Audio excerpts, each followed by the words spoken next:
বন্ধুরা, দক্ষিণ এশিয়ার দুই চিরশত্রু দেশ ভারত ও পাকিস্তান। এই দুই দেশের মধ্যে সব সময় বিরাজ করে চরম উত্তেজনা, যেন মনে হয় যে কোনো সময় যুদ্ধ লেগে যেতে পারে। যুদ্ধ যদি সত্যিই লেগে যায় তাহলে জিতবে কে? গ্লোবাল ফায়ার পাওয়ার এর রিপোর্ট অনুযায়ী সামরিক সক্ষমতায় এগিয়ে আছে ভারত, কিন্তু পাকিস্তানের অবস্থান আগের চেয়ে পিছিয়েছে। 2025 সালের গ্লোবাল ফায়ার পাওয়ারের রিপোর্ট অনুযায়ী সামরিক শক্তির দিক থেকে ভারতের অবস্থান 4 এবং পাকিস্তানের অবস্থান 12। অনেকগুলি আলাদা আলাদা বিষয় বিচার বিশ্লেষণ করে এই তালিকা প্রকাশ করা হয়। বাজেট: ভারতের মিলিটারি বাজেট বছরে $84 বিলিয়ন, সেখানেই পাকিস্তানের বার্ষিক মিলিটারি বাজেট $7.64 বিলিয়ন। সেনাবাহিনী: ভারতের কাছে সেনাবাহিনী রয়েছে 14,55,550 জন। রিজার্ভে রয়েছে 12 লাখ এবং প্যারামিলিটারি রয়েছে 25,27,000। সব মিলিয়ে ভারতের সেনাবাহিনীর সংখ্যা দিয়ে দাঁড়ায় 51,40,000। সেখানেই পাকিস্তানের কাছে সেনাবাহিনী রয়েছে 6,54,000 জন। রিজার্ভে রয়েছে 5,50,000 এবং বন্ধুরা প্যারামিলিটারি রয়েছে 5 লাখ। সব মিলিয়ে পাকিস্তানের সেনাবাহিনীর সংখ্যা দিয়ে দাঁড়ায় 17,04,000।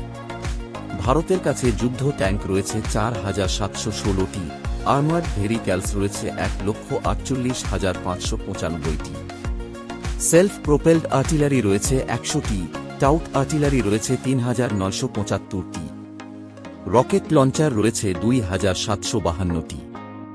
সেখানেই পাকিস্তানের সেনাবাহিনীর কাছে যুদ্ধ ট্যাঙ্ক রয়েছে 3,442টি, আর্মার্ড ভেহিক্যালস রয়েছে 50,523টি, সেলফ প্রোপেলড আর্টিলারি রয়েছে 662টি, টাউট আর্টিলারি রয়েছে 2,629টি এবং রকেট লঞ্চার রয়েছে 600টি। বিমান বাহিনী: ভারতের বিমান বাহিনীর কাছে টোটাল এয়ারক্রাফট রয়েছে 2,229টি, ফাইটার জেট রয়েছে 513টি, অ্যাটাক টাইপ রয়েছে 130টি, অ্যাটাক হেলিকপ্টার রয়েছে 80টি এবং স্পেশাল মিশনের জন্য রয়েছে 75টি। সেখানেই পাকিস্তান বিমান বাহিনীর কাছে টোটাল এয়ারক্রাফট রয়েছে 1,399টি, ফাইটার জেট রয়েছে 328টি, অ্যাটাক টাইপ রয়েছে 90টি, অ্যাটাক হেলিকপ্টার রয়েছে 57টি, স্পেশাল মিশনের জন্য রয়েছে 25টি। নৌবাহিনী: বন্ধুরা, 2025 সালে ভারতের কাছে মোট যুদ্ধ জাহাজ রয়েছে 297টি, এয়ারক্রাফট ক্যারিয়ার রয়েছে 2টি, ডিস্ট্রয়ার রয়েছে 13টি, ফ্রিগেটস রয়েছে 14টি, করভেটস রয়েছে 18টি, সাবমেরিন রয়েছে 18টি, যার মধ্যে নিউক্লিয়ার সাবমেরিন রয়েছে 2টি। সেখানেই পাকিস্তানের কাছে মোট যুদ্ধ জাহাজ রয়েছে 121টি, এয়ারক্রাফট ক্যারিয়ার নেই। ফ্রিগেটস রয়েছে 9টি, করভেটস রয়েছে 18টি, সাবমেরিন রয়েছে 8টি, ডিস্ট্রয়ার নেই। ড্রোন: ভারতের কাছে কমব্যাট ড্রোন রয়েছে 900টি, সেখানেই পাকিস্তানের কাছে রয়েছে 500টি। নিউক্লিয়ার বোমা: বন্ধুরা, ভারতের কাছে মোট 170টি নিউক্লিয়ার বোমা রয়েছে, আর এই নিউক্লিয়ার বোমা কতটা শক্তিশালী হতে পারে সেটা আপনারা সবাই জানেন। সেখানেই পাকিস্তানের কাছে নিউক্লিয়ার বোমা আছে 165টি। মিসাইল: বন্ধুরা, ভারতের কাছে অগ্নি, পিনাকা, ব্রহ্মোস, S-400 এর মতো নানা ধরনের সুপারসনিক ও ক্রুজ মিসাইল রয়েছে।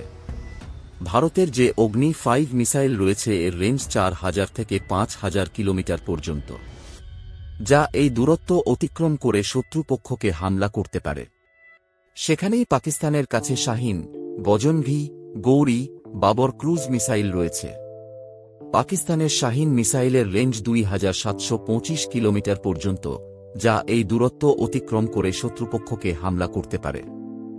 বন্ধুরা, ভারতের কাছে সবকিছুই রয়েছে যুদ্ধ করার মতো, কিন্তু পঞ্চম প্রজন্মের এয়ারক্রাফট একটাও নেই। যেগুলি রয়েছে সব চতুর্থ প্রজন্মের, কিন্তু ভারত কিছু দিনের মধ্যেই আমেরিকা বা রাশিয়ার কাছ থেকে হিউজ পরিমাণে অর্ডার দিবে। এই দুই দেশের মধ্যে যুদ্ধ হলে কে জিতবে অবশ্যই কমেন্ট করে জানান।